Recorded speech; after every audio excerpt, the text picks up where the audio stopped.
Welcome to our PowerPoint module for this week. And over the next couple of weeks, we're going to talk about methods of data collection. Today, or for this first week of our 2-week series on data collection, we'll be talking about asking questions in the forms of interviews and questionnaires. Okay, and then next week, we're going to talk about other ways of collecting data in social science research. I think most of this will be pretty straightforward, so I actually expect that this module won't take as long as some of the others. But as you go through this module, I want you to be thinking about how you might ask questions, either in the form of a survey, an interview, a questionnaire, relating to your proposed research topic. Our objectives for this week are to introduce structured interviews and questionnaires as two types of data collection in quantitative research. And we'll distinguish between those, discuss the strengths and limitations of each as well. And then we're also going to discuss strategies for asking good questions, whether that be in interviews or in questionnaires. As I said in the previous slide, I think this will take you a little less time than usual, so I estimate that it'll be about 45 minutes to complete this module. Here are your deliverables for this week. As usual, you have your PowerPoint module due Tuesday night. You don't have any assignments due this Friday, but I do want you to be looking ahead to the literature review, which is due next Friday. Okay, so just because you don't have anything due this week doesn't mean you shouldn't be thinking about that bigger assignment due the week after. Your opening question for this week is to recall a time when you were interviewed or asked to complete a questionnaire.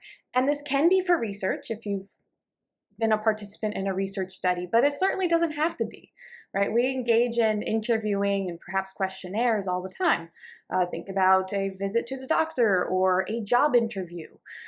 Those likely involve questionnaires and interviews. So think about that time. And then generally, what kinds of questions were you asked? And how was the experience for you? So for example, were you bored? Were you nervous, excited, distracted? We're going to take your reflection on your own interview or questionnaire experience, and in our discussion in the module and in class, we're going to consider how we might actually use this to better understand how to improve our questioning techniques, right? So you can pause now, answer this question on Inquire, and then come back for the rest. This week, we're focusing on survey research. And survey research refers to research that involves the collection of data through typically either structured interviews or self-administered questionnaires.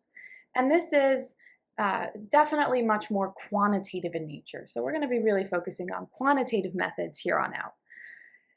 To briefly describe and distinguish between a structured interview and a self-administered questionnaire. First, a structured interview is a research interview in which all of the respondents in your study are asked the exact same questions in the exact same order. So it is very standardized. That's why we call it a structured interview. This is in contrast to semi-structured interviews or unstructured interviews. These are more typically used in qualitative research and involve more open-ended questions, involve more flexibility for the researcher to be able to probe or ask follow-up questions. In a structured interview, we are keeping it as standardized as possible. Right? We can think about how this might relate to reliability and validity. That's why this is so important to be standardized. Now, on the other hand, a self-administered questionnaire, SAQ for short, is a collection of questions that the respondent answers without the help of an interviewer. So this is something that the respondent does on their own. The interviewer or the researcher typically isn't even present. Okay, so these are two different things. Both are very standardized, very structured. We're going to talk a bit about in class, and I'll ask you actually to reflect on this a bit. We'll talk about the benefits and limitations of each of these approaches. Let's go into a little bit more detail with structured interviewing. Now, when you're conducting a structured interview, you're going to have in front of you a standardized interview schedule. And this is something that you create as the researcher that's going to structure the interaction that you have with the respondent, right? And it's going to have Any introductory remarks that you give as the researcher is going to have a list of the same questions in the same way, in the same order that you're going to read to your participant. And the other defining characteristic of a structured interview compared to other types of interviews like semi-structured or unstructured is that these structured interviews primarily use what we call closed or fixed choice questions. That means we're not asking somebody something general where they're going to give an open-ended response. Instead, we're going to give them some options for how to respond, and that makes it very easy for us to categorize and quantify in our analysis. So for example, let's say I wanted to know about your satisfaction in this course.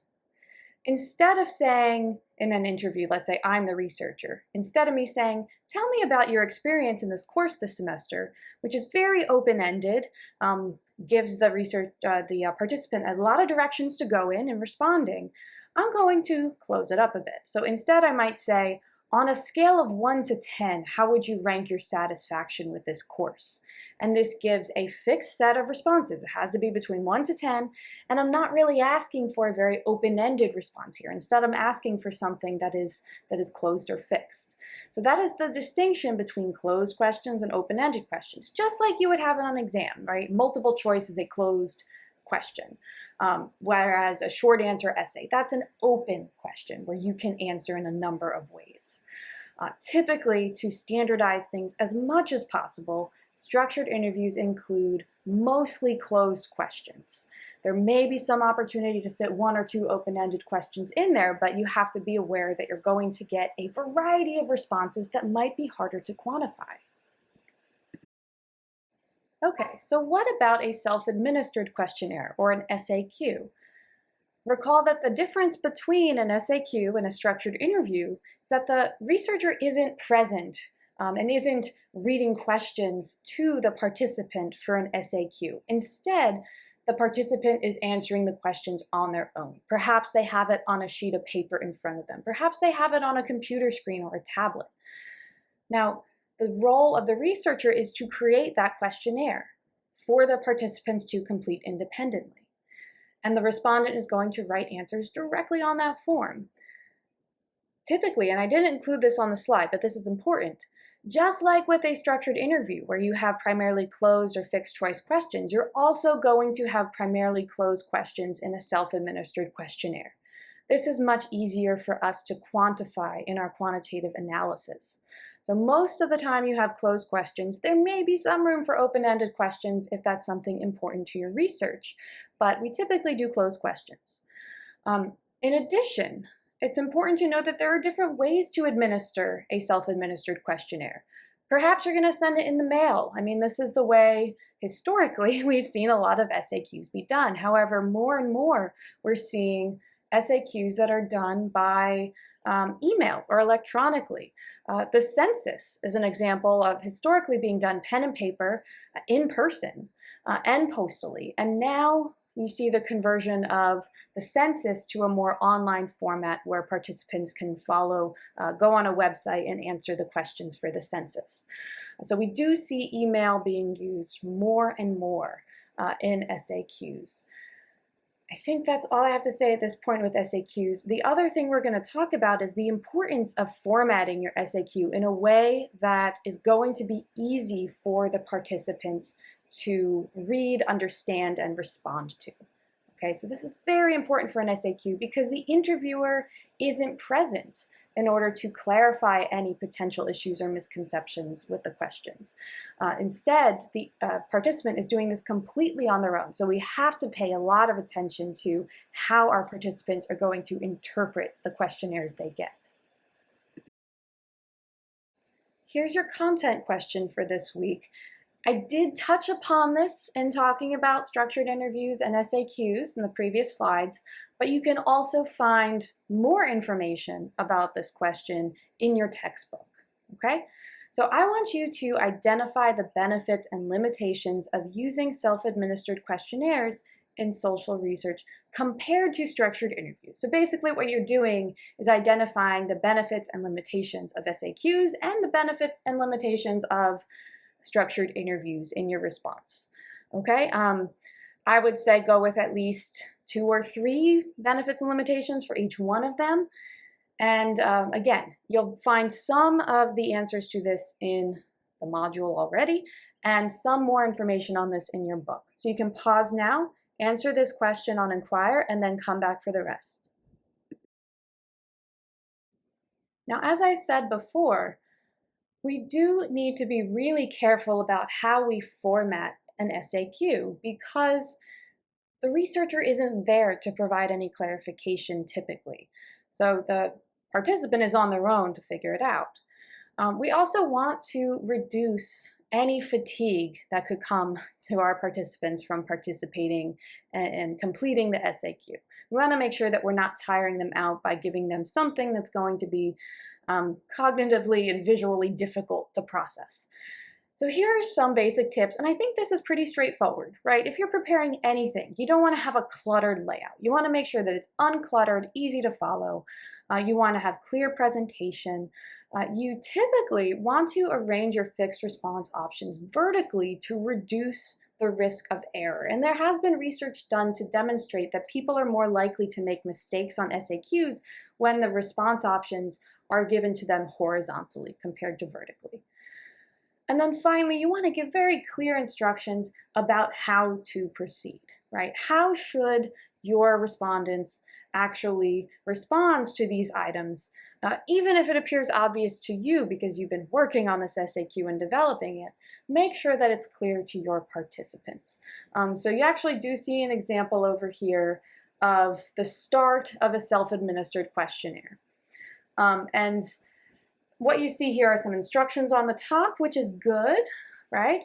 And then we also see, I believe this is a relatively uncluttered format, and it is pretty clear what the respondents should do. Now, there are shortcomings to this little example I gave you here as well. We'll talk about those more in class. But you do want to pay a lot of attention to how you're structuring your SAQ to make sure that it's clear to your participants.